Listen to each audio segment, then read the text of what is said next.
सामग्री के द्वारा भरपूर की प्राप्ति हो जाए। तो इस प्रकार से कहा। तो ऐसी वाणी को सुन करके दशरथ जी को बड़ा दुख हो गया।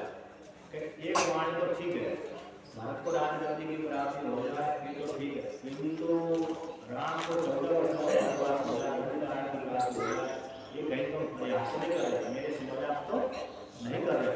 इस प्रकार से दशरथ जी ने कहा तथा सुत्वः महाराजा केकय्यादावमहं वशः चिंताम् अभिसमापेते मूर्तं प्राप्तं। कहते जब कैकेयी की वाणी सुना कि 14 वर्षों के लिए वनवास, ये वाणी सुनकर के बड़ा दुख की प्राप्ति हुई, दारुण भयंकर वचन सुनकर। राम भरत जी को राजगद्दी की प्राप्ति सुनकर के राम को भरतपुर राजगद्दी हुआ, इसको सुनकर को दुख नहीं हुआ, कष्ट नहीं हुआ, जैसे राम है वैसे भरत है। किंतु राम जी 14 वर्षों का वनवास हो जाए, इसको सुनकर के राजा को बड़ा दुख हुआ। किमनु मेयं दिवा स्वप्नस्य चित्तमोहोऽपि महामना अनुभूतो विषादोवा मनुष्यो वाप्योऽपि ध्रुवा। राजा दशरथ कहते हैं कहीं दिवा स्वप्न को नहीं देख रहा, अब दिन में तो स्वप्न नहीं देख रहा, तो कैकेयी ऐसे कैसे कह सकते हैं। अगर कैकेयी राम को बहुत अच्छा मानती थी, बहुत प्रेम करती थी, कैकेयी कहती थी कि राम सबसे श्रेष्ठ है, मेरे पुत्र है तो मेरे दो पुत्र हैं राम और भरत, तो कैकेयी राम को अच्छा चाहते थे, भाई से ज्यादा चाहते थे। तो ऐसा बीवी कैसे बोलने लगी, कहीं मैं स्वप्न को नहीं देख रहा। इस प्रकार से राजा नाद्य गच्छते तदा शुभम प्रतिलभ्यतः सायां कैकेयी वाक्ये प्राप्ता। जिस प्रकार से कैकेयी की वाणी को सुनकर राजा दशरथ कैकेयी की वाणी को सुनकर के चिंता पड़ा हो गए, मूर्छित हो गए। कहते मूर्छित आज मूर्छा को देने वाले ऐसे दुख की प्राप्ति हो गई। उस देर के पश्चात कहते हैं प्रतिलभ्यतः संज्ञा, कुछ देर के बाद उनको संज्ञा की प्राप्ति हो गई, मूर्छित हो गए। भयंकर दारुण वचन को सुनकर 14 वर्षों का वनवास, इस वचन को सुनकर भयंकर दुख हुआ और बेहोश हो। बेहोश हो जाने के पश्चात कहते हैं फिर उनको थोड़ी देर के बाद होश आया, और होश आने के पश्चात कहते हैं अहो देवी सामसो वासवक्तानरालिका मोहम आपेदिवान भूया शोको प्रतिचेतना। कहते हैं इस प्रकार से मूसा को बात होता है, कहते हैं धिक्कार है और धिक्कार होने के पश्चात मुझसे सोचना वो तो बात हो गए शुरू के साथ शुरू है राम जी के साथ। राम जी बहुत 14 वर्षों का वनवास बिना कारण बिना दोष के कारण 14 वर्षों का वनवास से भेजा है, और मेरे राम से दूर रहना पड़ेगा, ये सोच करके दुखी हो गए। नृशंस से दुष्टचार हुए कुलस्यास्य विनाशिनी किं कृतं तवरामेण तो यहाँ पर वनवास से दशरथ जी कहते हैं हे दुष्ट चरित्र वाली नारी, यानी कुल के नाश करने वाली, दयाहीन और विनाशिनी, दुष्टानी नारी के कुल के विनाश करने वाली, तेरे साथ उस राम ने ऐसा कौन सा अपना गलत कार्य कर दिया जिसको कारण तू राम से ऐसे चढ़ गए। तो चढ़ने के पश्चात क्या हुआ, राम को 14 वर्षों के लिए बर्बाद कर दिया। और मान ली किम तब कृतम तब राम ने आपे पापों में आपी, कहते राम ने पता तेरे साथ कौन सा ऐसा पाप कर्म कर दिया, क्या बिगाड़ दिया जिसके कारण ना तो राम ने मेरा कुछ बिगाड़ा है ना मेरे कुछ बिगाड़ा है। क्यों राम के प्रति ऐसे निर्दयता, राम के प्रति निर्दयता वाली वाणी हो रही है। 14 वर्षों का वनवास की प्रार्थना हो रहा है। यदा ते जननी प्रजा गति वैति राघवा तस्यैव त्वं हठाय किम निमित्तं नियुज्यता। कहते हैं दशरथ जी कहते हैं जैसे राम जी कौशल्या से विवाह करते थे उसी प्रकार से तुम्हारे सामने विवाह करते। राम है जैसे अपनी सगी माता कौशल्या से विवाह करते थे, उनको जैसा मानते उसी प्रकार से भक्त राम जी तुम्हारे साथ उसी प्रकार का व्यवहार करते, किंचित मात्र भी भेद बुद्धि नहीं रखते। जब किंचित मात्र भी भेद बुद्धि नहीं रखते तो फिर कैसे राम के प्रति ऐसी तरह का तुम मन बोल रहे हो? अपराध की मुझसे क्षामी इष्टम अहम, अथवा मैं अपने पुत्र को कैसे त्याग कर सकता हूँ? यदि कोई अपराध किया होगा तो वो शब्द में त्याग कर सकता है, किंतु राम ने तो मेरे प्रति कोई अपराध नहीं किया, बिना अपराध के मैं किस प्रकार से राम को त्याग सकता हूँ?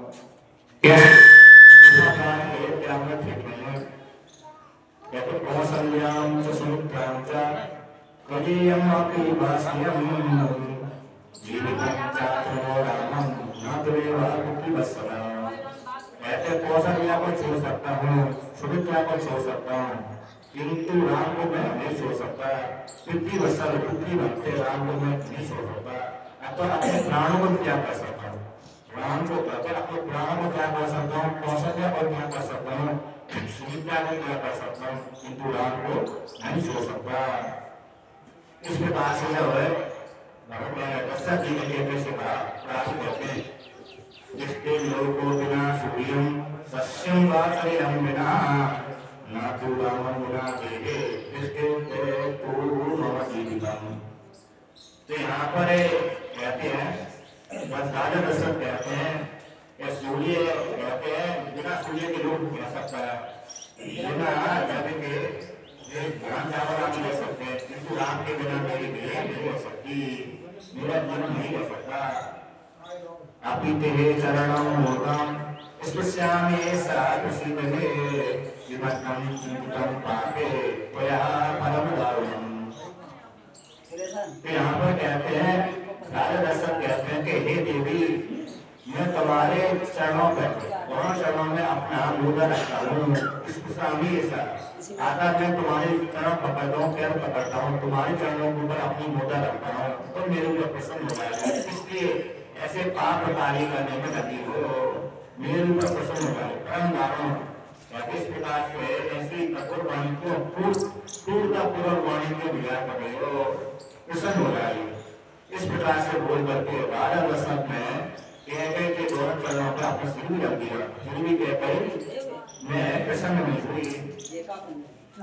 अब आगे वर्णन करते हैं अति विद्या समेमांतम अर्कस्य प्रिया प्रिये अस्तु योगे तत्त्वया पूर्वं व्याहतं राघवं प्रति। कहते हैं ये कहते ही मैं तुम्हारे जो पहला वरदान है इन भरपूर आदि है, मैं राम में और भरत में कुछ भी भेद नहीं मानता हूँ। तो पहला जो तुमने वरदान मांगा भरपूर की प्राप्ति, तो मैं पहले वरदान को पूरा करता हूँ, अर्थात मैं भरत को राजगद्दी प्रदान करता हूँ, किंतु जो दूसरा वरदान मांगा है उसके प्रति मेरे को संशय है। अर्थात तुम ऐसा क्यों कर रही हो, अर्थात राम के प्रति ऐसी निष्ठुर क्यों हो रही हो? जब इस प्रकार से कहा, इससे भिन्न राम को 14 वर्षों के वनवास से भिन्न कोई दूसरा वरदान मेरे से मांग लो। पहला वरदान तो मैं सहज रूप से स्वीकार करता हूँ, यानी राजा भरत को राजगद्दी में देता हूँ, किंतु दूसरा वरदान के विषय में संशय है। अगर इसको छोड़ करके कोई दूसरा वरदान मांग लेती, अब राम को जो 14 वर्षों का वनवास मांग रही हो, इसको छोड़ करके कोई दूसरा वरदान मांग लीजिए।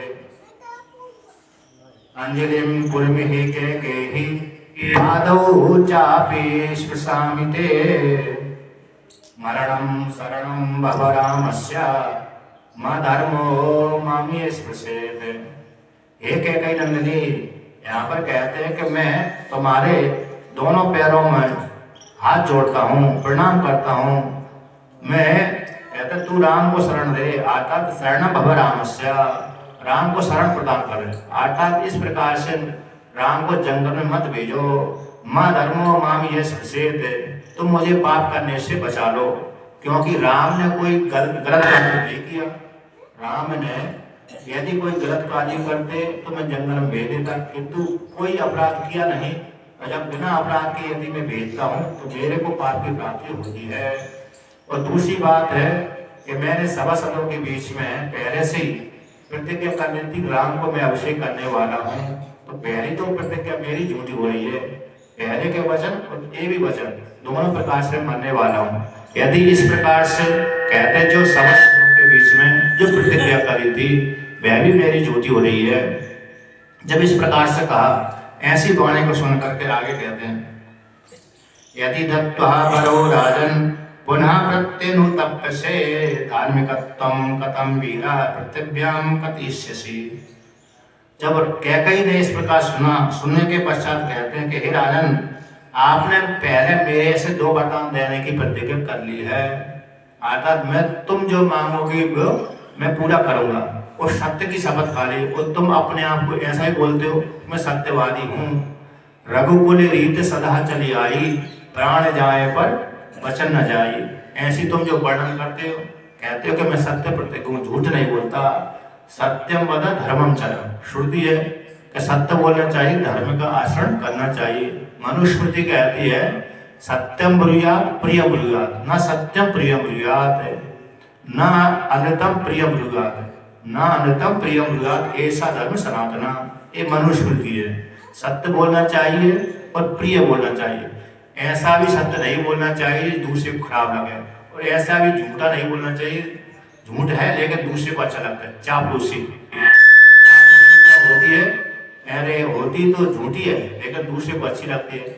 अब किसी को कोई व्यक्ति काना है तो काने को सीधा सीधा सत्य है ये अमुक व्यक्ति काना है, किंतु बोलती है एक ऐसे एक काना, तो दूसरे को अप्रिय लग गया। इस प्रकार से ऐसा भी नहीं प्रयोग करना चाहिए। तो कहते हैं कि हे राजन, आप पहले अपने आप को बोलते हैं कि मैं सत्यवादी हूँ। यदि आप सत्यवादी हो तो फिर पहले वरदान दे करके तो ऐसा गलत कार्य क्यों कर रहे हो, विपरीत मुखर क्यों रहे हो? हे राजन, पुनः प्रत्यनुतप्य से क्यों दुखी हो रहे हो? इस प्रकार से तो जो तुम कहते हो कि मैं धार्मिकता हूँ, तो धार्मिकता का जो ढिंढोरा पीट रहे थे, अब कैसे मुंह मोड़ रहे हो? यदा समेत भयवश त्वया राजन्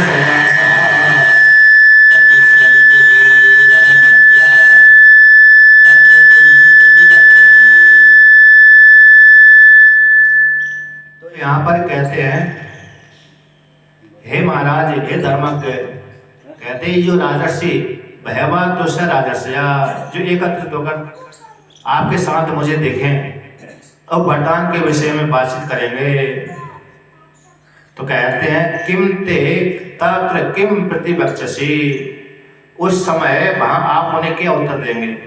जहां पर बहुत से राजर्षि एकत्रित होंगे तो होकर के वे इस वरदान के विषय में बातचीत करेंगे कि राजा दशरथ जी ने जो कैकेयी ने 2 वरदान मांगे थे और पहले प्रतिज्ञा कर ली, और प्रतिज्ञा करने के पश्चात भी वरदानों को नहीं दिया, तब उनके साथ कैसे आप वार्तालाप करोगे? यस्य प्रसादे जीवामि याचा माम अव्यपार्यते तस्या कृता मया मिथ्या कैकेयी इति बक्षसि। यदि कहेंगे ना कि जिसके प्रसाद से मैं जीवित हूँ, कैकेयी कहती है, यदि वो कहेंगे जिसके प्रसाद से मैं जीवित हूँ, उसके प्रति यानी जिसने मेरी रक्षा करी है, उसी कैकेयी को वर देने के लिए मैंने जो प्रतिज्ञा करी थी उसको झूठी कर दी। इस प्रकार से कैसे कहोगे? उनके सामने कैसे जाओगे? और दूसरी कैकेयी कहती है, एक श्रुति आती है, अनुपश्यता पूर्वे प्रतिपश्य तथा परे सस्यमेव मर्त्य पच्यते सस्यमेव जायते पुनः। कठोपनिषद में आता है कि देख लीजिए तुम्हारे पूर्वजों ने, ऋषियों ने, मुनियों ने और तुम्हारे पूर्वज जो पिता पितामहों ने सत्य का पालन किया था, तो उनको देख लीजिए। कहते वर्तमान के लोगों को देख लीजिए जो वर्तमान में व्यवहार करते हैं, झूठ का सहारा नहीं लेते, सत्य का सहारा लेते हैं, सत्य व्यवहार करते हैं, धर्म के अनुसार, सत्य के अनुसार धार्मिक कार्य करते हैं, कभी भी झूठ का सहारा नहीं लेते। तो कहते अनुपश्यता पूर्व के लोगों को तुम देख लीजिए, प्रतिपश्यता परे जो बाद के लोगों को भी देख लीजिए। तो इस प्रकार से, तो जब वो इस प्रकार से सत्य पे दृढ़ रहते हैं, उसी प्रकार से आप भी सत्य पे दृढ़ रहिए। या तो झूठ बोल दीजिए कि मैं नहीं दूंगा, तो प्रतिज्ञा करने के पश्चात झूठ बोलोगे तो फिर अन्य लोगों के सामने कैसे जाओगे? अर्थात देखो, मैंने कैकेयी को वरदान भी दिया था और फिर उनकी वरदान की पूर्ति भी नहीं करी, उनके सामने अपना मुख कैसे दिखाओगे? तो इस प्रकार से कैकेयी ने और भी भड़का दिया, कह दिया। और दूसरी कहती है, कैकेयी कहती है, अहम ही विषम अद्यैव पीत्वा बहुतवाग्रतः पश्यतस्ते मनुष्यामि रामो यद्यपि सिच्यते। कैकेयी कहती है कि यदि राम को तुमने आज ही यानी कल प्रातः काल यदि वनवास नहीं भेजा तो तुम्हारे सामने ही मैं विष को खा करके मर जाऊंगी। हम ही विषम अद्यैव पीत्वा, मैं आज ही विष को खा करके तुम्हारे सामने ही मर जाऊंगी। यदि तुमने राम को भविष्य में मतलब कल अगले दिन राम को जंगल यानी वनवास नहीं दिया, वन में नहीं भेजा तो तुम्हारे सामने ही मैं विष को खा करके मर जाऊंगी। भरते नात्मनः चाहम सपेते मनुजाधिपा यथा नान्यत्रप्येमं रहते रामे विवासनात्।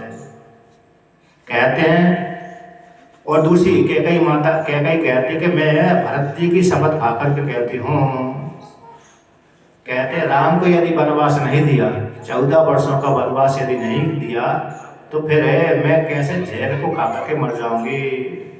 यदि राम को देश निकाल नहीं दिया तो इस प्रकार से यदि राम को देश निकाला देकर मेरे को संतोष नहीं किया तो फिर मैं क्या करती हूँ, जहर खा करके मर जाऊंगी इत्यादि राजा से कह दिया। जब ऐसा कह दिया तो राजा भी कैकेयी की वाणी को सुन करके बहुत दुखी हुए और दुख होकर के कैकेयी को क्या करने लगे, धिक्कारने लगे। इसके पश्चात कहते राजा दशरथ जी ने कैकेयी को सारी रात मनाया और राजा नीचे पड़े रहे।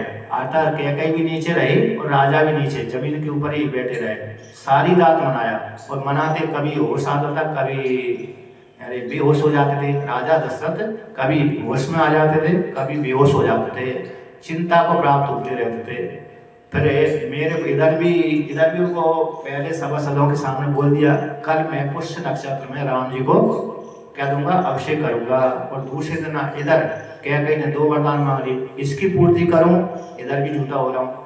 कैकेयी की इच्छा पूर्ति करता हूँ तो जो अभिषेक करूंगा कल वो वाणी झूठी होती है। यदि अभिषेक कल करता हूँ तो कैकेयी की जो वरदान मांगे वे झूठे होते हैं। तो दोनों तरफ से वो झूठे हो रहे हैं। तो इस प्रकार से सारी रात दुख से चिंता से होकर दुखी होकर के व्यतीत हो गई। जब प्रातः काल हुआ तो कहते हैं यहाँ पर राजा ने कैकेयी को बहुत प्रकार से समझाया किंतु मनाने के पश्चात भी कैकेयी नहीं मानी, अपने वर पर अड़ी रही। इसके पश्चात सुमंत जी कहते हैं राजा को जगाने के लिए पहले अपने भवन में गए, जहाँ पर राजा का गद्दी थी, जो भवन रहा होगा उसमें गए, राजा को जगाया तो वहाँ पर राजा थी नहीं। फिर कैकेयी के भवन में गए तो वहाँ पर भी नहीं मिले तो कोप भवन में गए, जहाँ पर कोप भवन था वहाँ पर गए तो राजा को पहले दरवाजे के सामने जगाया। फिर इसके पश्चात अंदर गए तो राजा की ऐसी अवस्था में देखा जमीन पर पड़े हुए हैं कैकेयी भी इस प्रकार से। तो राजा ने कैकेयी से पूछे राजा को क्या हाल हो गया इस प्रकार से। तो राजा को धीरे धीरे से चेतना आई और चेतना आने के पश्चात कैकेयी ने कहा कि राम जी को दर्शन करना चाहते हैं। आज सुमंत जी से कहा कि हे सुमंत जी, तुम राम को मेरे सामने शीघ्र बुला लाइए, आकर जाए शीघ्र करिए, राम को मैं देखना चाहता हूँ, शीघ्र करिए। जब इस प्रकार से सुमंत जी राजा दशरथ की आज्ञा लेकर को राम जी जहाँ पर होंगे राम जी के पास में गए। राम जी ने प्रातः काल स्नान उठ करके अपना नियम पूरा करके संध्या बंदन आदि करके नियम से तो करके वहाँ पर बैठे थे। तो वहीं पर सुमंत जी गए। वो सुमंत जी ने राम को प्रणाम अभिवादन आदि किया और प्रणाम करने के पश्चात राजा की सूचना दे दी कि हे राम, तुमको पिताजी देखना चाहते हैं, तुम चलिए पिताजी के पास में चलिए। तो यहाँ पर इस प्रकार से जब ऐसा कहा, ऐसी वाणी को सुन करके, और दूसरी बात वशिष्ठ ऋषि आ गए और वशिष्ठ ऋषि आदि जो अन्य ऋषि थे अपना नित्य कर्म करके राम जी को अभिषेक करने के लिए आ गए। यहाँ पर वशिष्ठ भगवान तो राजा कहा कि मंत्री आदि बोला कि राम को बुलाइए और विश्व इनको बुलाइए, दशरथ जी को बुलाइए, जिससे राम को जो अभिषेक किया जाए। इधर तो वशिष्ठ भगवान अभिषेक के लिए तैयारी कर रहे थे, उधर सुमंत जी राम जी को लेने के लिए गए, उधर दशरथ जी का रवैया आदि था। एक तरफ खुशी थी, एक तरफ दुख था। उसी दिन कहते रात्रि भर राजा तो दुख में व्यतीत किया पूरी रात्रि, किंतु अन्य जो नगरवासी थे, अरे अयोध्यावासी थे, प्रजागण थे, वो तो रात भर वो प्रसन्नता में सोए, क्योंकि उनको तो मालूम था कि हमारे नए राजा प्राप्त होने वाले हैं। इस प्रकार से तो आगे वर्णन करते हैं। राम जी के महल में गए, राम जी को सूचना दी कि तुमको राजा दशरथ देखना चाहते हैं। तो सुमंत जी की आज्ञा मिलने के पश्चात भगवान राम भी लक्ष्मण के साथ युक्त होकर के क्योंकि राम और लक्ष्मण साथ साथ रहते थे, यद्यपि दोनों का महल अलग था, किंतु प्रातःकाल उठ करके स्नान आदि करके फिर राम लक्ष्मण दोनों साथ हो जाते थे। जैसे भरत जी भी है, रात रात तो अपने अपने महलों में रहते थे, इसके पश्चात फिर प्रातःकाल संध्या बंदन आदि करके स्नान करके फिर भरत और शत्रुघ्न साथ साथ हो जाते थे। उसी प्रकार से राम भी लक्ष्मण के साथ युक्त हो जाते थे, राम लक्ष्मण दोनों एकत्रित हो जाते थे। इसके तो यहाँ पर लक्ष्मण जी भी या तो राम के पास में आ गए, फिर राम और लक्ष्मण दोनों ही अपने पिता के दर्शन करने के लिए कैकेयी के भवन में गए। तो कहते हैं कहाँ पर गए? रथ के ऊपर बैठ कर गए। अर्थात राम जी पैदल पैदल नहीं गए, रथ के ऊपर बैठ कर गए। तो रथ के ऊपर बैठ करके गए। इससे सिद्ध होता है कि दशरथ जी का महल है और राम जी का जो महल होगा उसमें दूरी होगी, बहुत दूर हो गए, कम से कम 1-2 किलोमीटर दूर होगा, तभी वो रथ के ऊपर बैठ कर गए। एक जगह तो कहीं वो भरत जी तो पैदल गए थे, एक जगह आया था, किंतु राम जी दशरथ जी के महल में गए, कैकेयी के महल में गए तो रथ के ऊपर बैठ कर गए थे। और राम जी का और लक्ष्मण जी का जो महल था उसमें भी ऐसी बात आती तो बहुत दूर था। वो भी लक्ष्मण जी जब अपने महल में जाते थे रथ के ऊपर बैठ करके जाते थे, यानी खूब दूरी में रहा होगा। जैसे आपने अयोध्या में गए होंगे तो जैसे जहाँ किला है, किला से और राम लक्ष्मण जी का लक्ष्मण किला वो सरयू किनारे है, यदि वहाँ पर यानी उनका महल रहा होगा सरयू किनारे लक्ष्मण किला में, तो वहाँ से 1-2-3 किलोमीटर की दूरी है यहाँ पर जो दशरथ भवन से। हाँ, मतलब खूब दूर है, हो सकता है राम जी को और भी कहीं दूर होगा, जो भी होगा। तो इस प्रकार से तो काफी दूर दूर महल रहते थे, बड़े बड़े रहते थे, और इतनी बड़ी अयोध्या थी। आपने कल अयोध्या के विषय सुनाई है, 12 योजन लंबाई, 3 योजन चौड़ाई, 12 योजन लंबाई थी और 3 योजन चौड़ाई थी, इतनी लंबी। तो इस प्रकार से कहते हैं जब भगवान राम जी राम और लक्ष्मण कहते हैं उस रथ के ऊपर बैठ कर जा रहे थे, और लक्ष्मण जी राम जी के ऊपर छत्र लगा कर जा रहे थे। तो सारी स्त्री पुरुष राम के विषय में चर्चा करते हुए जा रहे थे, भगवान राम अर्थात राम जी का अभिषेक होने वाला है, राजा बनने वाले, हमको नया राजा की प्राप्ति हो रही है। इस प्रकार से प्रसन्नता का विषय था। इसके पश्चात आगे बढ़ते हैं, कहते हैं राजपद की शोभा देखते हुए भगवान राम राजपद की शोभा देखते हुए प्रसन्न होते हुए कैकेयी के भवन में गए, जहाँ पर कैकेयी थी, राजा दशरथ जी थे, वहीं पर गए और वहाँ पर देखा तो जाकर के देकर के पहले पिता को प्रणाम किया और कैकेयी माता को भी प्रणाम किया, अर्थात दोनों को प्रणाम किया। राम और लक्ष्मण ने पिता को प्रणाम किया और फिर माता को भी प्रणाम किया। प्रणाम करने के पश्चात जब कैकेयी से पूछा कि हे माता, पिताजी को क्या संशय हो, क्या हो गया, क्या कष्ट हो गया जो ऐसी अवस्था में पड़े हुए हैं, अर्थात कोई उत्तर आदि नहीं दिया। प्रणाम करने के पश्चात भी प्रसन्न नहीं हुए, क्योंकि ऐसी अवस्था में पड़े हुए थे, चिंतित थे, शोक से युक्त थे। तो इस प्रकार से जब चिंतित देखा और चिंतित होने का कारण पूछा, तो जब कारण पूछा तो कैकेयी ने भी उत्तर दिया कि हे राम, तुम्हारे पिता ने मेरे को 2 वरदान दिए थे। तो कौन से वरदान दिए थे? उस वरदान के अनुसार मैंने को 2 वरदान मांगे हैं, उसी वरदान के प्रभाव से ये चिंतित हैं। अगर कौन से वरदान मांगे हैं आपने पिताजी ने 2 वरदान दिए थे, ठीक है, किंतु आपने कौन से वरदान मांग लिए जिसके कारण पिता को ऐसे कष्ट की प्राप्ति हो गई? कहे मैंने 2 वरदान कौन से मांग, देखो मैं बताती हूँ। अर्थात पहला वरदान है भरत को राजगद्दी की प्राप्ति, और दूसरा वरदान तुम्हारे लिए 14 वर्षों का वनवास है। इसी को सुनकर के तुम्हारे पिता दुखी हो गए।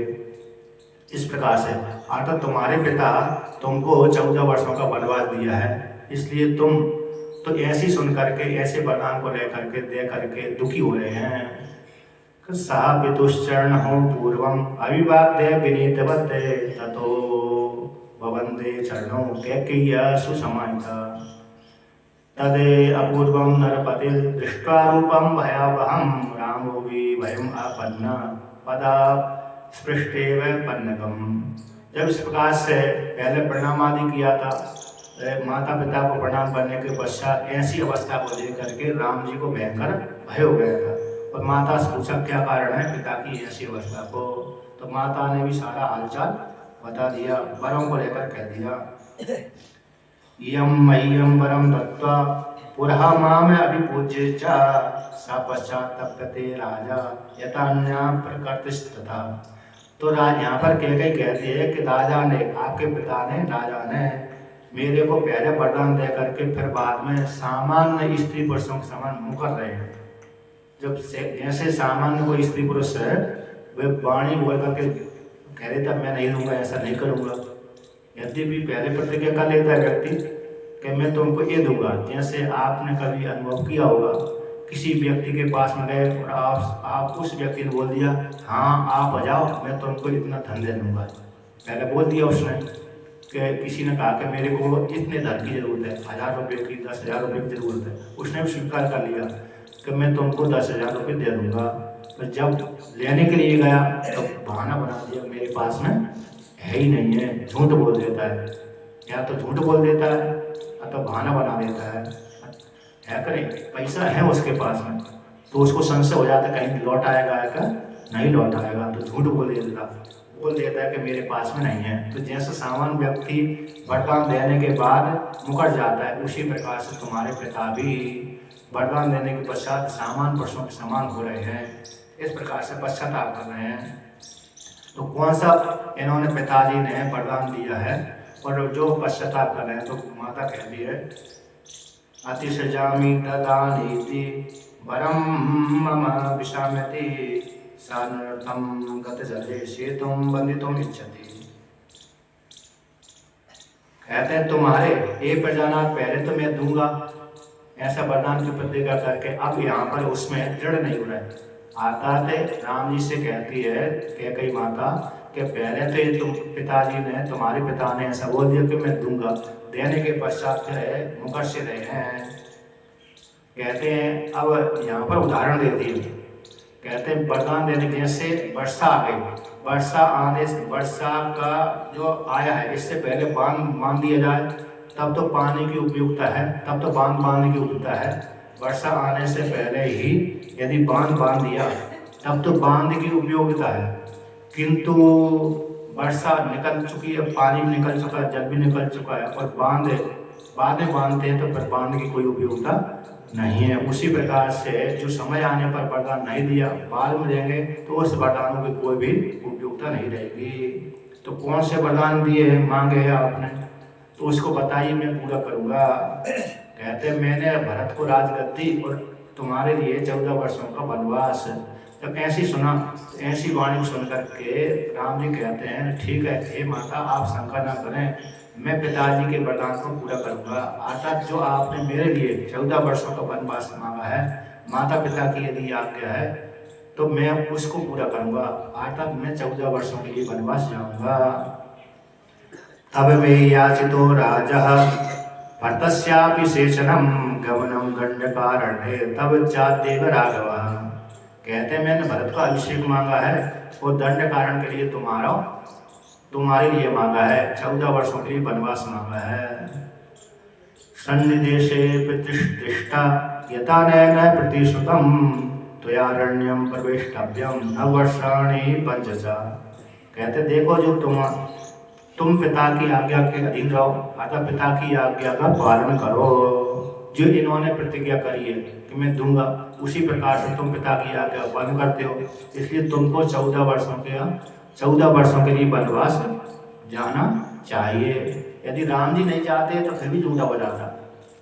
राम जी यदि 14 वर्षों के लिए वनवास नहीं जाते तभी पिता का, दशरथ जी का जो वरदान है झूठा हो जाता।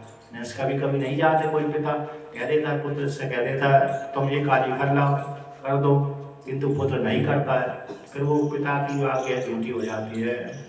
किंतु राम जी ने ऐसा नहीं किया, पिता की आज्ञा को पूरा किया। अतः पिता के झूठा नहीं सिद्ध होने दिया, पिता को झूठा नहीं सिद्ध नहीं होने दिया। तो इस प्रकार से किसी पुराण के अनुसार है, पुराण के अनुसार कहते श्रवण कुमार की मृत्यु हुई दशरथ जी से, तो फिर अब वहाँ पर श्रवण कुमार भी चला गया स्वर्गलोक में और उसके श्रवण कुमार के जो माता पिता वो चले गए, वो दशरथ जी भी चले गए थे वहाँ पर, तो तीनों चले गए थे। तो वहाँ पर विष्णु भगवान आए थे। वो विष्णु भगवान ने कहने लगे, जब श्रवण कुमार के माता पिता ने उनको श्राप दे दिया था कि तुम भी पुत्र के द्वारा मारे जाओगे, श्राप दे दिया, तो वहाँ पर पुत्र के द्वारा मारे जाओगे, दशरथ जी को श्राप दिया था मरने से पहले।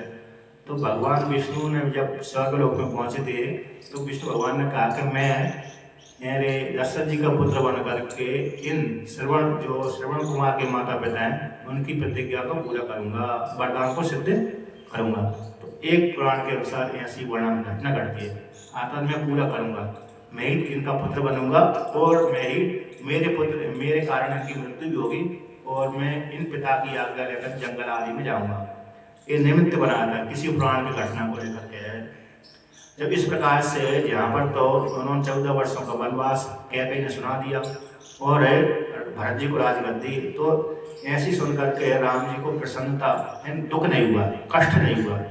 प्रसन्नता में यह न कथा अभिषेक तस्तथा न ममले वनवास दुखता। तुलसी के रामायण में आता है, जब राम जी ने सुना अभिषेक के लिए कि मेरा राज्याभिषेक होने वाला है, तो प्रसन्न नहीं हुए। जब उन्होंने सुना कि माता पिता ने मेरे को 14 वर्षों के लिए वनवास दे दिया, तो कष्ट भी नहीं हुआ उनको, नहीं तो कष्ट होना चाहिए। क्या 14 वर्षों का वनवास, जहाँ पर मेरे को राजगद्दी प्राप्त होने वाली थी, उसी स्थान में मेरे को जंगल की प्राप्ति हो रही है। राजगद्दी को सुनकर के आनंद होना चाहिए था और जंगल को सुनकर के दुख होना चाहिए था, किंतु भगवान राम दोनों में सम रहे। प्रसन्नता में या नगता अभिषेक तथा न ममले बर्बाद कथा। कहते अभिषेक को सुन करके उनको प्रसन्नता नहीं हो और जंगल को सुन करके दुख की प्राप्ति नहीं हो। सम रहे, सुख में भी सम और दुख में भी, सुख में भी सम और दुख में भी सम रहे। इस प्रकार से एवमस्तु गमिष्यामि वनम वस्तु महम स्थिता जटाचारी धरो राज्ञा प्रतिज्ञा अनुपालयन। तो भगवान राम ने कहा, हे माँ बहुत अच्छा है, पिताजी ने मेरे को लिए आपने जो वरदान मांगा, पिताजी ने जो बोला ठीक है, मैं और पिताजी की आज्ञा का पूरा करूंगा, पालन करूंगा। एवं वस्तु गमिष्यामि, हम कहते हैं मैं जाऊंगा। तो वनम वस्तु हम वन में निवास करने के लिए मैं जाऊंगा। जटाधारी, कहते जटाशील धरो राज्ञा, कहते मैं जटा धारण करके जटाधारी बन करके जंगल में जाऊंगा और पिता की प्रतिज्ञा को पूरा करूंगा। आता झूठा नहीं होने दूंगा। यदि राम जी नहीं जाते तो झूठी बात हो जाती। राम जी कहते हैं कि मैं अपने पिता को झूठा नहीं होने दूंगा, मैं जाऊंगा निश्चित रूप से, चिंता मत करिए। जब कैकेयी के सामने राम जी ने ऐसे बोल दिया तो कैकेयी को विश्वास हो गया, जब बोला क्योंकि ये पितृभक्त हैं और अपने पिता को झूठा सिद्ध होने नहीं देते, तो बड़ी कैकेयी को बड़ी प्रसन्नता हो गई। इस प्रकार से जब ऐसा बोल दिया तो भगवान कहते हैं, और दूसरी बात है, राम जी कहते हैं कि आज ही भरत के यहाँ पर अर्थात मामा के यहाँ पर दूध भेज दीजिए और भरत जी को राजगद्दी दे दीजिए, राजगद्दी, और मैं आज ही कहाँ पर चला जाता हूँ, दंड कारण में चला जाता हूँ, जंगल में चला जाता हूँ, वो भरत को बुला करके राजगद्दी आप सौंप दीजिए।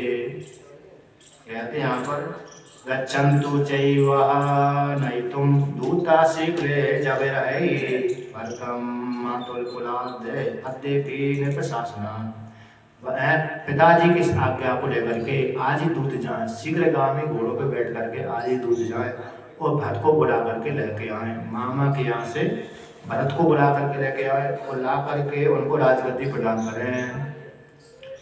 दंड कारण में सोहम गच्छामेव तो सत्वरा अभिचार्ये पितुर्वाक्यम समावस्तुम चतुर्दशा। कहते हे माता, मैं अभी पिताजी की बात पर कोई विचार न करके, है ना, पिता की वाणी पर विचार न करके 14 वर्षों के लिए वनवास जाता हूँ, जंगल में निवास करूँगा, आज ही जाता हूँ, शीघ्र ही जाता हूँ। इस प्रकार से राम जी ने कहा। साहिष्टा तस्य तद्वाक्यम श्रुत्वा रामस्य कैकेयी प्रस्थानं श्रद्धाना सा त्वरयामास राघवम्। कहते जब राम जी ने ऐसी वाणी कही तो ऐसी वाणी सुनकर कैकेयी बड़ी प्रसन्न हो गई। कहा कि हे राम, तुम अपने पिता की वाणी को पूरा करिए। शीघ्र करिए, जल्दी करिए। यदि तुम जहाँ पर रुकोगे, यदि जितनी देर तक रुकोगे उतनी देर तक पिता को कष्ट होगा। हो सकते पिता को हो जाए कि मत जाओ मत जाओ मत जाओ, है क्या नहीं? इसलिए शीघ्र यहाँ से चले जाइए। जब इस प्रकार से कहा तो ऐसी वाणी को सुन करके, और तुम ये भी कहते हो, ठीक कहते हो कि शीघ्रगामी घोड़ों को भेज करके भरत को बुला लाइए, ये भी तुम अच्छी बात कहते हो।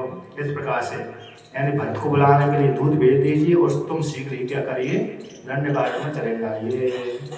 तब त्वं समं मन्ये नो सुखस्य विलम्बनम रामः तस्मादिता शीघ्रं वनं त्वं गन्तुमर्हसि। यदि तुम्हारी भी इच्छा है, यहाँ पर कैकेयी कहती है कि मैं ही स्वयं ही जाऊँगा, अपने पिता की आज्ञा पूरा करने के लिए मैं जाऊँगा। तो कैकेयी कहती है यदि तुम्हारी वन में जाने की इच्छा है तो मेरी तो बहुत ही अच्छा है, अर्थात तुम ही वन में जाने को उत्सुक है तो बहुत ही अच्छा है, सिर्फ विलम्ब करने के कारण नहीं, अतः तुम्हारा विलम्ब करना मैं ठीक नहीं समझती।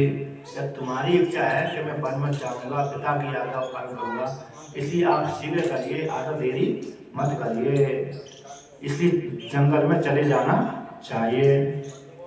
यावत् त्वं न वनं याता पुरादस्माद् तुरं पिता तस्मात् ते राम स्नानास्यते भुक्ष्यते पिबा।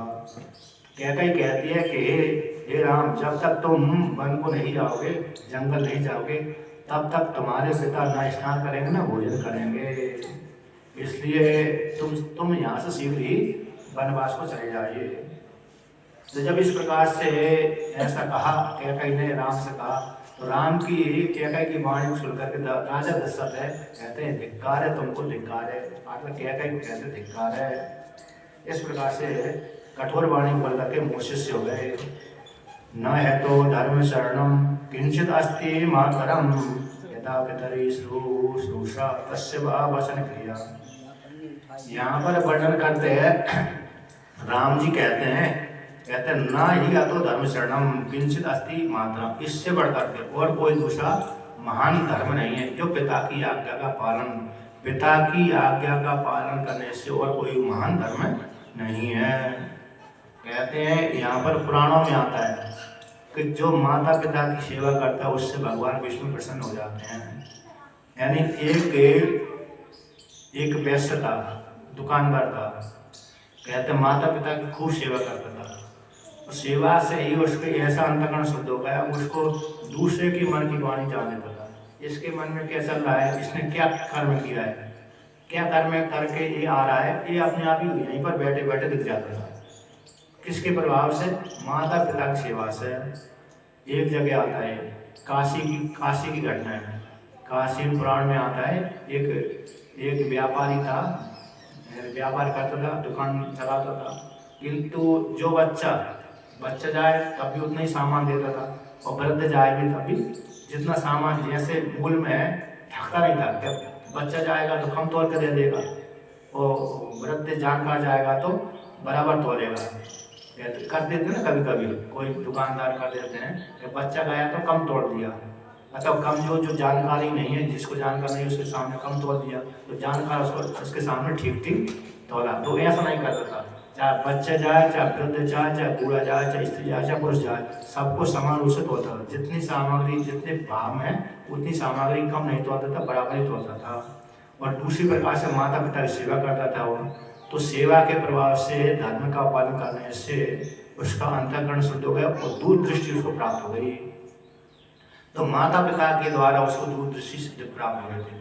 ये पुराण काशी की घटना है। और एक स्त्री को पति सेवा से दूरदृष्टि प्राप्त हो गई थी, उसने पति की आज्ञा पालन की, पति की सेवा करती थी, उसी के सेवा के प्रभाव से जो पति बोलता था वही कार्य करते थे, विपरीत कार्य नहीं करते थे।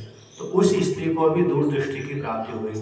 तो दो उपाख्यान, 30 उपाख्यान, माता की जैसे परशुराम जी को पिता की भक्ति से यानी ऐश्वर्य की प्राप्ति हो गई थी, माता के प्रति तो ऐसे नहीं आई निष्ठा उनकी, लेकिन पिता के प्रति आती। पिता ने बोल दिया कि इस माता को गला काट दो, तो परशुराम जी ने गला ही काट दिया। विचार नहीं किया उन्होंने कि मैं अपनी माता का गला कैसे काटूंगा, मेरी माता है उसी को मैं कैसे काट सकता हूँ। तो वो जानते थे मेरे पिताजी कैसे सर्वज्ञ हैं, ज्ञानी हैं, विद्वान हैं, जैसे चाहेंगे वो जैसा वो बोल देंगे वैसा होकर रहेगा। विद्वान थे, ऐसे जान करके उन्होंने पिता ने कहा कि अरे माता का गला काटो, बिना विचारे परसा उठाया गला काट दिया। किंतु बड़े भाइयों से बोला, उनके परशुराम जी जो बड़े भाई थे उनसे बोले कि अपनी माता का गला काट दो। उन्होंने कहा हम नहीं काटेंगे, निषेध कर दिया। और छोटे भाई से कहा परशुराम जी का गला काट दो, उन्होंने काट दिया। उसके पश्चात प्रसन्न हो गए पिताजी जमदग्नि ऋषि। तो उन्होंने कहा कि मैं तुम्हारी इस आज्ञा से प्रसन्न हो गया, वरदान मांगो। तो वरदान मांग उन्होंने कहा तो तुम अपने भाइयों को भी मारो, गला काट दो। तो भाइयों को भी गला काट दिया, माता भी गला काट दिया।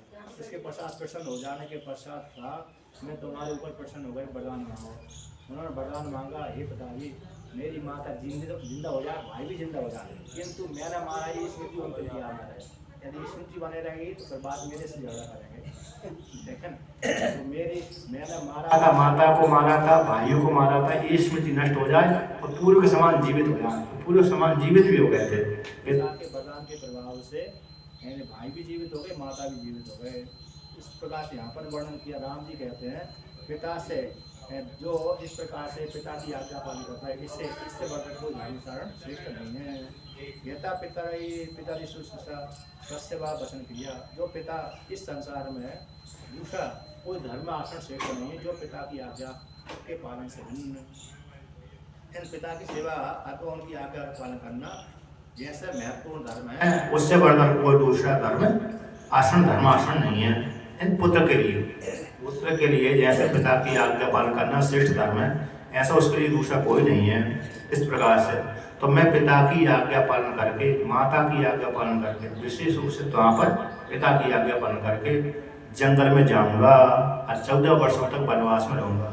इस प्रकार से इन माता और पिता कैकेयी की और दशरथ जी की आज्ञा लेकर के राम जी चल दिए। आता तो अपने महल में आए और महल में आकर के कहते हैं वहाँ पर राम जी ने तैयारी करी। पहले सीता को समझ माता के पास में, कौशल्या के पास में आए। और कौशल्या के पास में आकर कहा कि पिताजी ने मेरे को, कौशल्या ने सुना कि राम मेरे पुत्र का राज्याभिषेक होने वाला, अभी पूरी तैयारी कर रहे थे।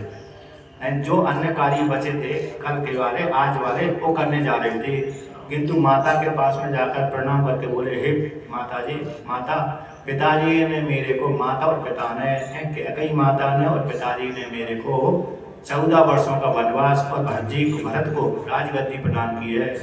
इसलिए अब मैं जंगल में जा रहा हूँ और आपकी आज्ञा लेना चाहता हूँ, आपसे आशीर्वाद लेने के लिए आया हूँ। तो जैसे ही माता से ऐसा कहा तो माता की जो पहले प्रसन्नता थी वो अप्रसन्नता में परिवर्तन हो गई, दुखी हो गई। यदि पुत्र न जायेता मम शोकाय राघव न स्म दुःखम तो भूया पश्येऽहम् अप्रजः। तो यहाँ पर है माता कौशल्या आदि कहती है, विलाप करती है, कहते हैं कि हे पुत्र तुमको देखे बिना मैं कैसे रहूंगी। पहले तो मेरे को एक ही शोक था, पहले मेरे को एक ही कष्ट होता था, मेरे कोई पुत्र नहीं है। अब तो मेरा दूसरा शोक और हो गया। एक तो मेरे सामने है, तुम यहाँ से जा रहे हो, छोड़ करके मेरे को जा रहे हो। जब तक मैं विधवा थी, आता पुत्र नहीं था, तो एक ही शोक बना रहता था। अब तो कैसे मरे हुए पुत्र के समान दूसरा शोक भी रख लिया। आता तुमको देखे बिना मैं कैसे रह सकती हूँ। इस प्रकार से महान शोक की प्राप्ति हुई। मैं तुम्हारे बिना कैसे रह सकती हूँ, अर्थात मैं नहीं रह सकती हूँ। जैसे तुम अपने पिता की आज्ञा पालन करते हो, उसी प्रकार से तुम्हारे पिता ने तुमको आज्ञा दी है कि जंगल में चले जाओ। जैसा तुम्हारे ऊपर तुम्हारा पिता का अधिकार है, उसी प्रकार से मेरा भी तुम्हारे ऊपर अधिकार है। आधा पिता का है अधिकार तो आधा माता का भी है। तो मैं आज्ञा देती हूँ तुम जंगल में मत जाइए। इस प्रकार से यानी माता कहना चाहे, माता अपने पुत्र को पास में रखना चाहती, और पिता और माता कैकेयी माता और दशरथ जी उनको जंगल में। दशरथ जी तो नहीं दिया, ऊपर से बोला ही नहीं। यहाँ पर दशरथ जी ने ऐसा नहीं बोला कि हे राम तुम जंगल में चले जाओ, किंतु राम जी ने स्वयं ही अपने पिता की आज्ञा का पालन किया कैकेयी माता से सुन करके, क्योंकि उसमें एक ही है। भगवान ने क्यों जन्म लिया? यदा यदा हि धर्मस्य ग्लानिर्भवति भारत अभ्युत्थानम धर्मस्य तदात्मानं सृजाम्यहम्। क्या करें, जब जब होए धर्म की हानि बाढ़ई असुर अधम अभिमानी, तब तब रेव मनुष्य शरीरा। तो क्या जब जब धर्म की हानि होती है उस काल में असुर आदि अधर्म की वृद्धि होती है, तब तक मैं मनुष्य शरीर धारण करके धर्म को स्थापन करने के लिए, अधर्म को नाश करने के लिए आता हूँ। परित्राणाय साधूनां विनाशाय च दुष्कृतां धर्म संस्थापनार्थाय संभवामि युगे युगे। ये गीता का वाक्य है। उसी गीता का वाक्य तुलसी के रामायण का है कि जब जब धर्म की हानि होती है और असुर आदि यानी अधर्म की वृद्धि होती है, तब तक मैं हर युग में, जहाँ जिस युग में धर्म की हानि अधर्म की वृद्धि, उसी युग में मनुष्य शरीर धारण करके मैं आता हूँ। धर्म की स्थापना करता हूँ, अधर्म का नाश करता हूँ। पहले अधर्म का नाश करता हूँ, फिर धर्म का स्थापना के लिए अधर्म का नाश करता हूँ। दोनों साथ साथ हो जाते हैं। धर्म का आचरण करता हूँ, उसी काल में अधर्म का भी नाश हो जाता है। कहते जिस काल में व्यक्ति धर्म का आचरण करता है, उसी काल में अधर्म का नाश ही होता रहता है। ऐसे आप गंगा में जिस काल में स्नान किया, तो स्नान करते ही पुण्य प्राप्त हो गया। गंगा में स्नान करते क्या होगा, पुण्य मिला। उसी काल में जो आपका पाप है निवृत्ति भी हो रहा है। तो दोनों साथ साथ हो जाते हैं, इधर पुण्य बढ़ रहा, उधर पाप निवृत्त हो रहे हैं। इस प्रकार से तो यहाँ पर वर्णन करते हैं कि भगवान राम ने कहते हैं, जैसे तुम्हारे पिता ने आज्ञा दी उसी प्रकार से मैं आज्ञा देती हूँ, तुम मत जाइए। वो तुम्हारे देखे बिना, तुम्हारे बिना मैं कैसे रहूँगी। इस प्रकार से माता ने बहुत दुख, कौशल्या माता ने राम से कहा कि तुम मत जाओ, यदि जाना चाहते तो मेरे को लेकर जाओ। यदि तुम जंगल में जाना चाहते हो, पिता की आज्ञा पूरा करना चाहते हो, तो मेरे को साथ लेकर के चलो। इस प्रकार से तो जब ऐसा वर्णन किया तो माता से राम जी ने कहा कि हे,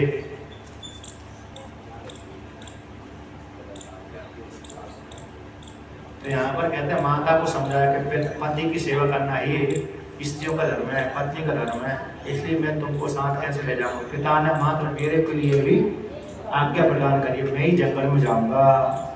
जब इस प्रकार से माता को समझाया, और फिर इसके पश्चात आगे वर्णन करते हैं। कहते हैं अब यहाँ पर राम और लक्ष्मण का संवाद है। राम जी जब लक्ष्मण ने सुना, यद्यपि दोनों साथ ही थे, राम और लक्ष्मण दोनों साथ ही राजा दशरथ जी के प्रणाम करने, कैकेयी माता को प्रणाम करने गए थे। तो वहाँ पर जब दशरथ जी दोनों बाहर आ गए, बाहर आने के पश्चात लक्ष्मण जी को क्रोध आ गया कि कैकेयी माता ने 14 वर्षों के लिए बर्बाद दिया, अर्थात पिताजी ने आपको 14 वर्षों के बर्बाद दे दिया। किसके कहने से, एक स्त्री के कहने से। तो लक्ष्मण जी कहते हैं कि हमारे जो पिता है, राजा है, वो वृद्ध हो गए हैं, एक स्त्री कहने से आपको 14 वर्षों को बर्बाद दे दिया, तो हम क्यों ना सेना अपने पक्ष में सेना को मिलाकर के, अमात्य को मिलाकर, मंत्री को मिलाकर राजा को ही बंदी बना रहे हैं। राजा को बंदी बना करके स्वयं राजगद्दी ले रहे हैं। तो राजा तो बूढ़े हो गए और आप स्वयं ही उनको कैद कर रहे हैं। जैसे कंस ने कैद कर दिया ना, जैसे कंस ने उग्रसेन को कैद कर लिया था, है ना, सूरसेन को, तो ये कंस के पिता को उसने कैद कर लिया था। तो उसी प्रकार से ये तो भविष्य घटना घटी थी। तो उसी प्रकार से यहाँ पर कहते हैं, यहाँ पर अपने पिता को कैद कर लेते हैं और राजगद्दी प्राप्त कर लेते हैं। तो राजा जब कैद कर लिया तो राजा में सामर्थ्य नहीं, और हम अभी जवान है, और पिता तो बूढ़े हो गए, राजा तो बूढ़े हो गए। और वैसे ही जो राजा है, स्त्री के भोज में आकर गलत अनुचित कर दिया है। आप बिना अपराध के आपको जंगल में भेज रहे हैं, कोई अपराध आपने किया ही नहीं, और बिना अपराध के भेजना तो ठीक नहीं है, पाप है। और क्यों ना हम राजा को ही बंदी बना लेते हैं, बलपूर्वक राज्य पर अधिकार कर लेते हैं। इस प्रकार से राम जी से कहा। राम जी ने कहा कि नहीं, ऐसा हम नहीं कर सकते, पिता की आज्ञा सर्वोपरि है, मैं पिता की आज्ञा को स्वीकार करूंगा। आज्ञा मैं राज को ग्रहण नहीं करूंगा, बल्कि जंगल में जाऊंगा। कहते पिता की आज्ञा पालन करने में ही धर्म अदा करके माता और लक्ष्मण को समझाया। भगवान राम जी ने लक्ष्मण को समझाया और माता को समझाया, दोनों को समझाया। ततस्तुम प्राप्से पुत्र नरियम लोक विश्रुतम ब्रह्मत्यामिवा धर्मा समुद्र सरिताम। माता ने यहाँ पर वर्णन किया था, कौशल्या ने कहा कि हे पुत्र, तुम मेरे को छोड़ करके जाओगे, मेरे को इस अवस्था में छोड़कर जाओगे, तुमको ब्रह्म हत्या के समान पाप लगेगा। तुम बूढ़ी माता को छोड़ करके जाओगे, उसकी सेवा नहीं करोगे। जैसे वृद्ध माता पिता की सेवा करना पुत्र का अधिकार रहता है, धर्म है, उसी प्रकार से मैं वृद्ध हो गई तो मैं किसके सहारे रहूंगी? तो मेरे को वृद्धावस्था में छोड़ कर जा रहे हो तो तुमको नरक मरा। ऐसे ब्रह्म हत्या से जो पाप लगता है वही पाप की प्राप्ति हो जाएगी। ऐसे इस प्रकार से संसार में नरक के तुल्य, अतः नरक के तुल्य, नरक के जैसा कष्ट पाओगे और ब्रह्म हत्या के समान पाप लगेगा यदि तुम मेरे को छोड़ करके जाओगे। यहाँ पर वर्णन किया है कि ब्रह्म हत्या के समान, जैसे सरिता समुद्र ने अपने अधर्म पशु से प्राप्त किया था।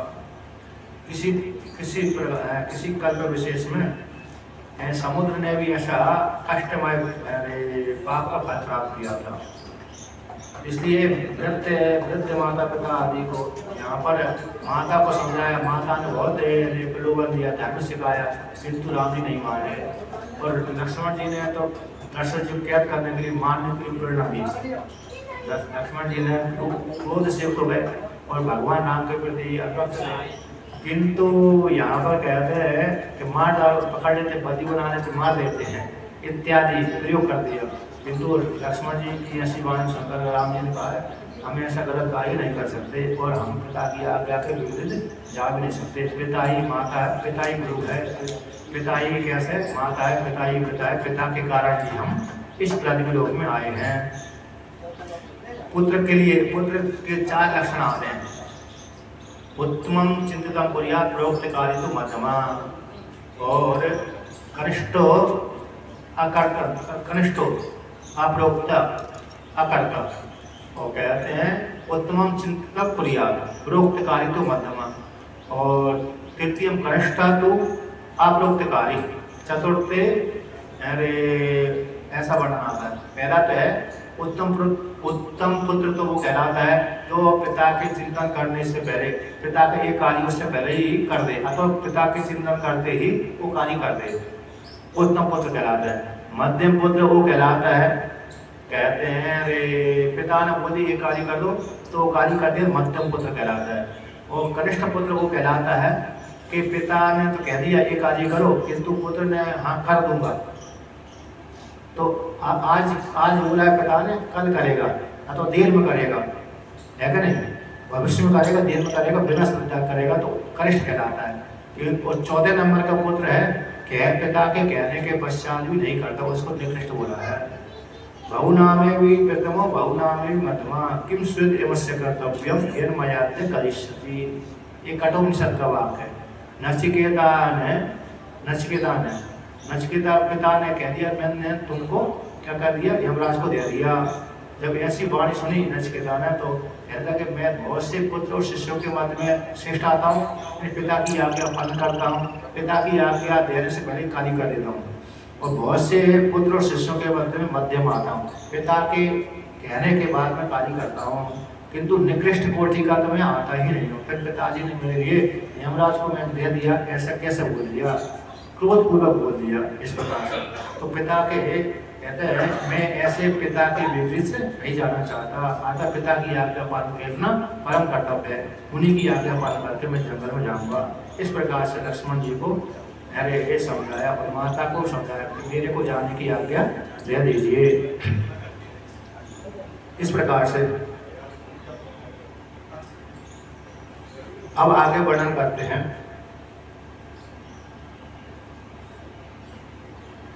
लक्ष्मण जी ने तो यहाँ पर वर्णन किया कि पुरुषार्थ आदि करना चाहिए, पुरुषार्थ से हर व्यक्ति सब कुछ प्राप्त कर लेता है। पुरुषार्थ यहाँ पर लक्ष्मण जी का पुरुषार्थ ही पिताजी को बंदी बनाना, देव के अधीन। भगवान राम कहते हैं भाग्य के अनुसार, देव के अनुसार, भाग्य के अनुसार व्यक्ति को सुख अथवा दुख की प्राप्ति होती है।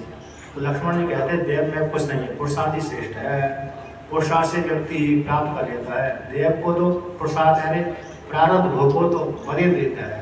ऐसे योग वासिष्ठ में पुरुषार्थ प्रधान है। यहाँ पर तो वर्णन किया है योग वासिष्ठ में व्यक्ति देव के अधीन न रहे, भाग्य के अधीन बैठा न रहे, बल्कि पुरुषार्थ करे और पुरुषार्थ से सब कुछ प्राप्त कर लेता है। यहाँ पर राम जी कहते हैं कि भाग्य से व्यक्ति को सुख और दुख की प्राप्ति होती है। लक्ष्मण जी इसका खंडन कर देते हैं, यानी भाग्य को मैं नहीं मानता, पुरुषार्थ से व्यक्ति हर कुछ प्राप्त कर लेता है। इस प्रकार से तो राम जी ने उसको समझाया कि मैं तो भाग के अनुसार हमको प्राप्त होने वाला था, अब भाग के अनुसार हमको 14 वर्षों का वनवास प्राप्त हो गया। कभी कभी भाग के बलवान होता है, पुरुषार्थ गुण हो जाता है, कभी कभी पुरुषार्थ, ज़्यादातर तो पुरुषार्थ प्रधान ही होता है और जो भाग्य है प्रारब्ध है गुण हो जाता है। तो कभी कभी प्रारब्ध भाग्य प्रधान हो जाता है। ऐसे भगवान राम जी का जो प्रारब्ध था वो प्रधान हो गया, पुरुषार्थ गुण हो गया। उनको 14 वर्षों का वनवास प्राप्त हुआ ही, क्योंकि जाना ही था उनको। इस प्रकार से देवताओं का विधान था, यदि वो 14 वर्षों का वनवास नहीं जाते तो रावण की मृत्यु भी बहुत काल के बाद होती, लेकिन बहुत काल के बाद। जब राज करने लगते थे तो किस निमित्त को लेकर रावण को मारे, ये भी संशय हो जाते थे। और जब संशय बना रहता तो देवताओं को सुख की प्राप्ति नहीं होती। इस प्रकार से तो यहाँ पर माता से कहते हैं, हे माता मेरे को वनवास जाने के लिए स्वस्ति वासन करा दीजिए, आटा जंगल में जाना चाहता हूँ। तो माता ने राम जी की आज्ञा लेकर, पुत्र की आज्ञा लेकर के अरे स्वस्ति वासन आदि करा दिया। फिर राम जी ने सीता के पास में गए, और सीता के पास में जाकर के कहा कि मैं ये सीता मैं जंगल में जाना चाहता हूँ, मेरे पिताजी ने 14 वर्षों के लिए वनवास दे दिया। जब ऐसा सुना तो सीता ने भी ऐसी वाणी सुन करके कहने लगी, मैं भी चलूंगी, मैं आपके बिना नहीं रह सकती, आपको आपके बिना यहाँ पर एक पल भी नहीं रह सकती। यदि मेरे को छोड़ करके जाओगी तो मैं प्राणों को त्याग कर लूँगी। कहा कि यदि तुम मेरे साथ चलोगी तो वहाँ पर जंगल में भयंकर कष्ट की प्राप्ति होगी। अर्थात तुम तो राज महलों में पली हो, सुखी मारो, अर्थात अभी कष्टों का भोग नहीं किया, छोटी सी अवस्था वाले हो। उस काल में सीता की आयु कितनी थी? कहते 7 वर्ष की अवस्था में विवाह हुआ था। पुराण के अनुसार सीता जी की आयु 7 वर्ष की थी। किसी कल्प में शेष में 9 वर्ष की रही, किसी कल्प में शेष में 7 वर्ष की रही, क्योंकि अयोनिजा थी सीता जी, जल्दी बढ़ गए थे। जैसे किसी स्त्री पुरुष से पैदा होती है तो देर में बढ़ती है बालिका आदि, वो अयोनिजा थी, जैसे द्रौपदी थी अयोनिजा थी, किसी स्त्री पुरुष से पैदा नहीं हुई थी, तो सीधा जवानी पैदा हुई थी। तो उसी प्रकार से ये भी बालिका रूप में तो पैदा हुई, लेकिन सीधे बढ़ गए, वो दिव्य थी। इस प्रकार से कहा कि तुम अभी सुखी मार हो, तुमने दुख का सहन नहीं किया, कैसे जंगल में रहोगे? वहाँ पर तो शेर है, भालू है, चीता है, कोई महल भी नहीं है, तो कैसे उस दुख को सहन करोगे? कैसे मेरे साथ रहोगी? अर्थात तुम यहीं पर माता सास की ससुर की सेवा करना, आज्ञा पालन करना, यहीं पर रहना, और नित्य जो मेरी माता, मेरे ना रहने पर मेरी माता दुखी होगी, उनकी आज्ञा पालन करना, उनकी सेवा करना। इस प्रकार से तो पति की स्त्रियों को पति की आज्ञा पालन करना ही सर्वोपरि है इत्यादि के द्वारा उपदेश किया। किंतु सीता ने कहा, देखो तुम जहाँ पर भी चलोगे वहाँ पर मैं चलूंगी, मैं ये नहीं कहूँगी कि मेरे को ये चाहिए ये चाहिए। अर्थात जंगल में जाओगे, जैसे तुम जीवन व्यतीत करोगे, सुख में रहोगे मैं सुखी रहूंगी, दुख में तुम रहोगे दुखी रहूंगी। अर्थात मैं ये याचना नहीं करूंगी कि मेरे को जंगल में क्यों ले आए, मेरे को बहुत कष्ट प्राप्त हो रहा है, अब यहाँ से चलिए।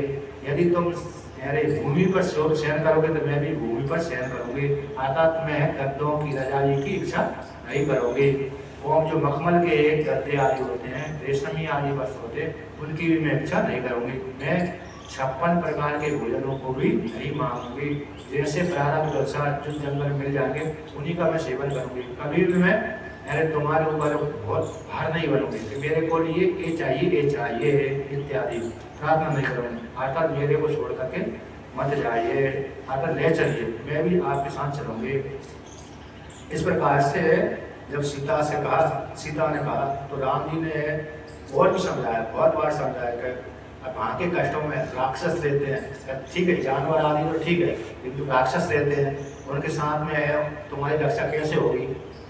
यदि मैं कहीं गया, इतने राक्षस आ गए तो सब तुम खा लेंगे, क्योंकि उस काल के राक्षस मनुष्यों को भी खाते थे, स्त्रियों को भी खाते थे, पुरुषों को भी खा जाते थे, और जानवर को तो खाते ही राक्षस, किंतु मनुष्यों को भी खा जाते थे, क्योंकि ज़्यादातर यहाँ पर जंगल में निवास करने वाले जो ऋषि मुनि हैं उनको खा जाते थे।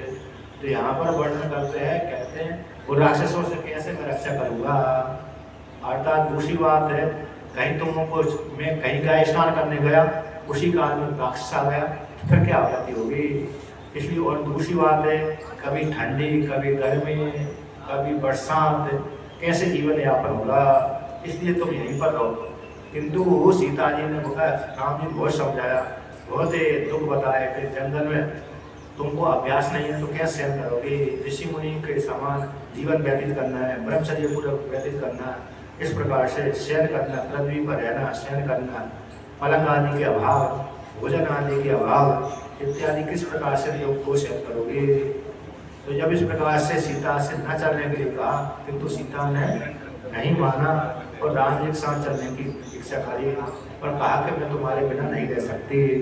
ऐसे सत्यवान के पीछे पीछे